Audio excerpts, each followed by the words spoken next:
Ndị be anyị ekene m unu. Igbo mụrụ nze mụọ ọzọ, ekenekwa m unu ma kene ihe na-emere unu ihe. Anyị ka nọkwa n'akwụkwọ a bụ Ọkpa Akụ Eri Eri. Cheta na ebe anyị kwụsịrị bụ ebe Akụbụzọ kwuru na Chinedu ịhapụ ya n'ike bụ igbu ọgụ n'ụkwụ na ụla ọrụ, ebe ọ bụ na o feela ya nke ọma afọ abụọ. Nke ọzọ bụ na ọ rara ahụ ịchọta ezigbo nwata ọzọ na nkenke oge fọdụrụ. Nke atọ, agwaghị ya n'oge ka o wee kwadowe ihe ọ ga-eji asị Chinedu nọdụ mma. Nke anọ, o nweghị ihe dị oke mkpa ga-eme ka ndị be ha ghara inwetụ ndidi. Nke ikpeazụ, ọ bụrụ na Chinedu esoro nwanne ya nwoke laa, ọ ga-adị ka ụka pụtara ya na nna ya ukwu. Ndụka nwara igwu Akụbụzọ wayo. Ọ maghị na onye ọ na-agbara afa bụ dibịa. Ebe o jere okwu ogiri, Akụbụzọ ejeela okwu ụkpaka. Ọ sịrị Akụbụzọ na Chinedu soro ya laa ka nne na nna ya hụ ya anya.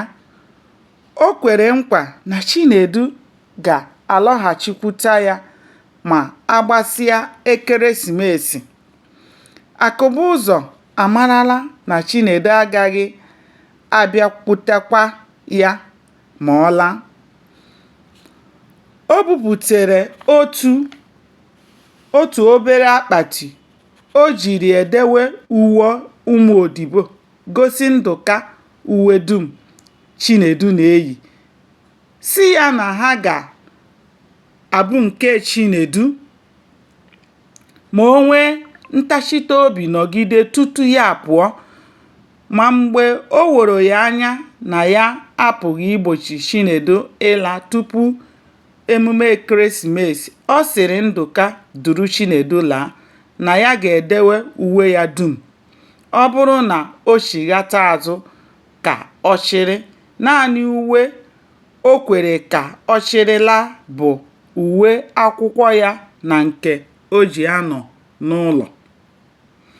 Iwe were Chinedu nke ukwuu n'ihi na nna ya ukwu gbawara ya aka uwe, zilaa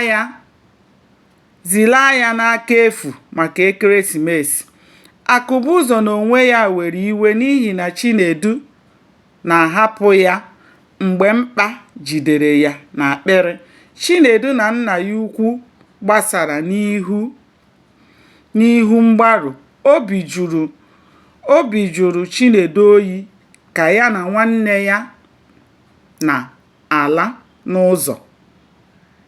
Gbanịa na-esonyere m n'ilu akwụkwọ a bụ Mụta Asụsụ Igbo ka anyị chọpụta ihe mere n'ime akwụkwọ a bụ Ọkpa Akụ Eri Eri. Ndewonu.